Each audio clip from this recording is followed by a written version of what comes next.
एक विषय और भी था जिसके विरुद्ध आवाज़ उठाना बहुत ज़रूरी था कि किसी भी सभागृह में सभी नगर सेवक हैं, सब अपने अपने एरिया का प्रतिनिधित्व कर रहे हैं, बट किसी के वार्ड को उनके जातिवाद के आधार पे, उनके धर्म के आधार पे आलोचना करना बहुत ही गलत है, वो भी सभागृह के बीच में। और मेरी अध्यक्षता में ऐसा हुआ, इसलिए मैंने उसका विरोध किया और उसके लिए कंप्लेंट आई। विषय सीधा सा था, नमो उद्यान को मान्यता देने के लिए, और सभी ने मान्य किया था कि मान्यता दी जानी चाहिए, इसलिए उसको मान्य किया गया।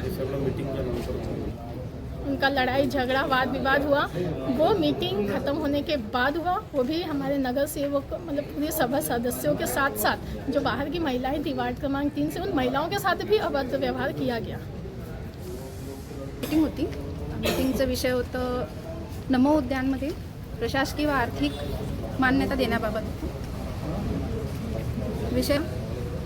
मीटिंग संपल्यावर आमच्या वार्डातले लोक म्हणजे विशेष करून महिला वर्ग होते, ते निवेदन देण्यासाठी आमच्या वार्डात नगर परिषदमध्ये आले होते।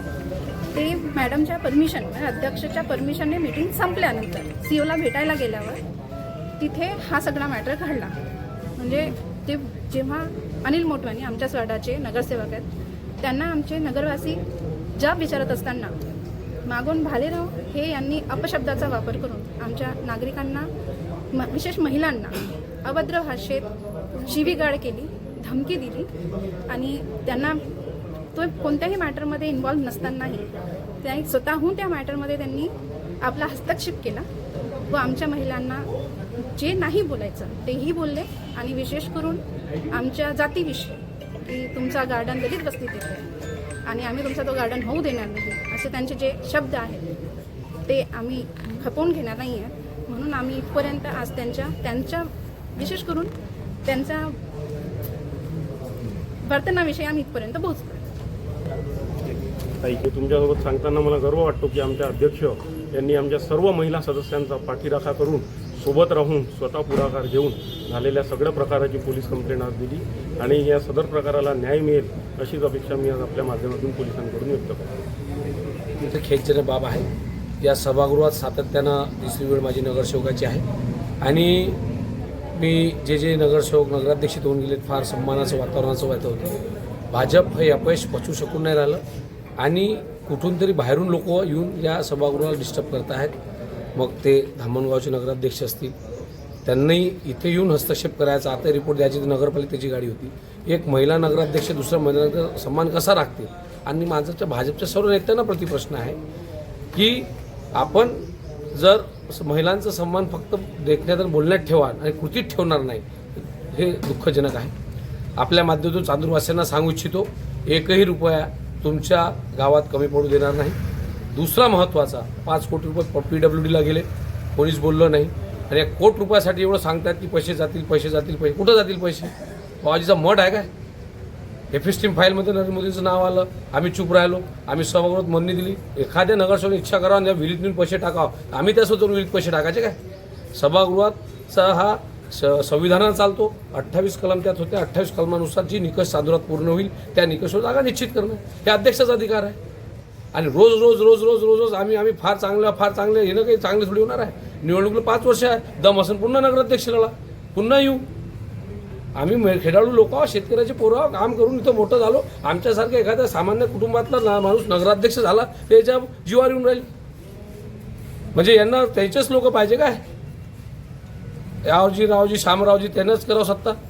सभागृह आम्हाला कसं चालवतं याचं ज्ञान आहे आणि ज्या महिलांसोबत आपण वागणूक झाली ती एक मुस्लिम आहे, दलित आहेत, सर्व ज्या बोली भाषा आहेत यांना फार जास्त दूर नाही, जनता यांना धडा शिकवतील।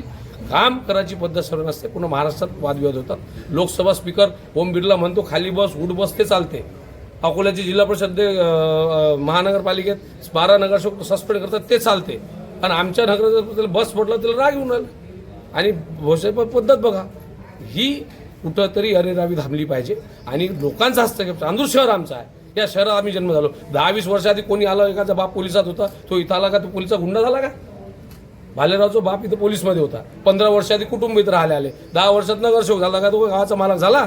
या गावाचा जन्म आमचा, या गावाची नस आमच्या जवळ आहे, या मातीत आम्ही घडलेलो आहोत। हे लोक सांगतील आम्हाला नगरपालिका कशी चालवायची, म्हणून सौजन्यपूर्ण वागणूक आम्ही दिली। अध्यक्ष महोदयांचं कौतुक, सर्व सभागृहाचे 10 नगरसेवक कौतुक का ते सन्मानानं नेहमी मिटिंगला बोलवतात, मिटिंगला पुढे जात आहेत.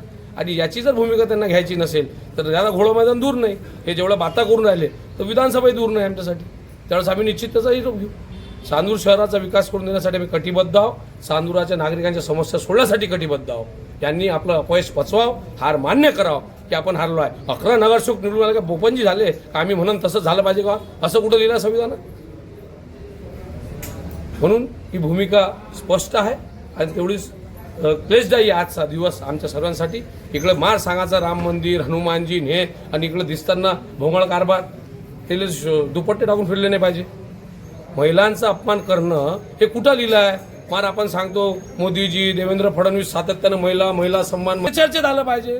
गावाच्या विकासासाठी चर्चा करा. तुमच्यात दमाचा निधी आणा. तुमचे आलेले पैसे तुम्ही PWDला नेले तेव्हा कोणीच बोललं नाही. काहून आमदाराला विश्वास नाही? 5 कोटी रुपये तुमचे नगरसेवक खर्च करू शकतो मग गावात? असे कसे तिथं पैसे गेले ते? त्यावेळेस बोलायला पाहिजे होतं. म्हणजे ह्या भूमिका आम्ही मांडणं गरजेचं. मी महाराष्ट्र राज्याचा प्रदेशाध्यक्ष आहोत, 33 नगरसेवक आहे. सभागृह कसं चालवलं पाहिजे आम्हालाही समजतं. म्हणून यांनी काय आम्हाला शिकवायची गरज नाही. आणि ज्यांना वेगळ्या पद्धतीने जायचं ते निश्चित सर्वांचे दरवाजे उघडे आहे. घोडा मैदान जवळ आहे.